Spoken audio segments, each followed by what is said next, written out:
manajemen keselamatan dan kesehatan kerja (SMK) di lingkungan kerja. Penerapan ini dapat mengurangi risiko kecelakaan kerja dan penyakit akibat kerja atau disebut PAK.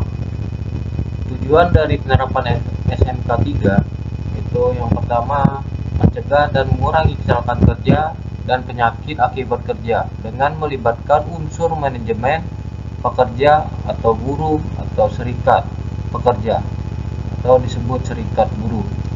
Kemudian yang ketiga, meningkatkan efektivitas perlindungan keselamatan dan kesehatan kerja yang terencana, terukur, terstruktur, dan terintegrasi. Yang ketiga, menciptakan tempat kerja yang aman, nyaman, dan efisien untuk mendorong produktivitas. Keselamatan dan kesehatan kerja atau K3 adalah hal yang sangat penting bagi setiap perusahaan. Penerapan K3 yang efektif tidak hanya melindungi karyawan, tetapi juga meningkatkan produktivitas, efisiensi, dan reputasi perusahaan. Kemudian dilanjut peran nilai ambang batas atau disebut NAB dalam pengawasan lingkungan kerja. Bagaimana NAB ini digunakan dalam praktik untuk melindungi kesehatan pekerja, terutama terkait faktor fisika dan kimia di tempat kerja. Sesuai Permenaker nomor 5 tahun 2018 pasal 4, tujuannya adalah untuk mewujudkan lingkungan kerja yang aman, sehat, dan nyaman dalam rangka mencegah kecelakaan kerja dan PHK. Syarat-syarat K3 di lingkungan kerja. Yang pertama, pengendalian faktor fisika dan kimia agar berada di bawah NAB. Kemudian pengendalian faktor biologi, faktor ergonomi, dan faktor psikologi kerja agar memenuhi standar. Kemudian ketiga, penyediaan fasilitas kebersihan dan sarana higien di tempat kerja yang bersih dan sehat. Penyediaan personil K3 yang memiliki kompetensi dan kewenangan K3 di bidang keselamatan kerja. Nah, di sini ada 5 faktor bahaya lingkungan kerja yang dapat mempengaruhi kesehatan kerja. Di sini ada 5. Kemudian yang pertama, faktor fisika, faktor yang dapat mempengaruhi aktivitas pekerja yang bersifat fisika.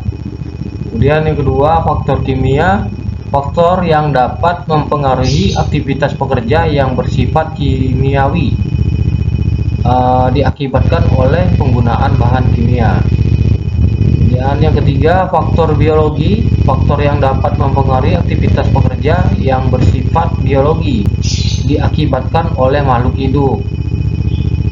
Kemudian yang keempat, faktor ergonomi, faktor yang dapat mempengaruhi aktivitas pekerja, diakibatkan oleh ketidaksesuaian antara fasilitas kerja.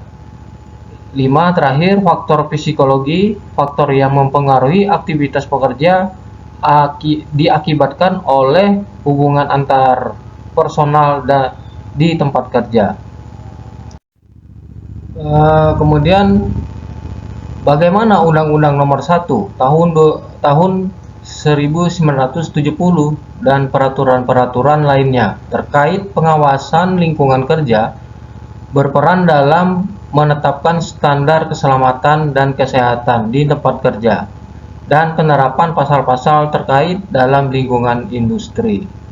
Berdasarkan pasal 2 UU 1 tahun 1970, dibuat, dicoba, dipakai atau dipergunakan mesin, pesawat, alat perkakas, peralatan atau instalasi yang berbahaya atau dapat menimbulkan kecelakaan, kebakaran atau peledakan. Kemudian dibuat, diolah, dipakai, dipergunakan, diperdagangkan, diangkut atau disimpan bahan atau barang yang dapat meledak, mudah terbakar, menggigit, beracun, menimbulkan infeksi, bersuhu tinggi. Kemudian dilakukan usaha pertambangan dan pengolahan emas, perak, logam, atau biji logam lainnya, batu-batuan, gas, minyak, atau mineral lainnya, baik di permukaan atau di dalam bumi maupun di pasar perairan. Ulangi, maupun di dasar perairan. Dilakukan pengangkutan barang, binatang atau manusia baik di darat melalui terowongan di permukaan air, dalam air maupun di udara.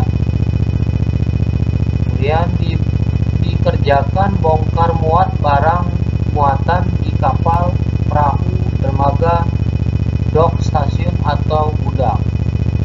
Kemudian dilakukan penyelaman, pengambilan benda dan pekerjaan lain di dalam air. Kemudian dilakukan pekerjaan dalam ketinggian di atas permukaan tanah atau perairan. Dilakukan pekerjaan di bawah tekanan udara atau suhu yang tinggi atau rendah. Dilakukan pekerjaan yang mengandung bahaya tertimbun tanah, kejatuhan, terkena pelantingan benda, terjatuh atau terperosok, hanyut atau terpelanting. Yang terakhir, dilakukan pekerjaan dalam tangki atau sumur atau lubang. Penerapan pasal-pasal dalam lingkungan industri. Yang pertama, perusahaan industri wajib melaksanakan upaya keseimbangan dan pelestarian sumber daya kerusakan dan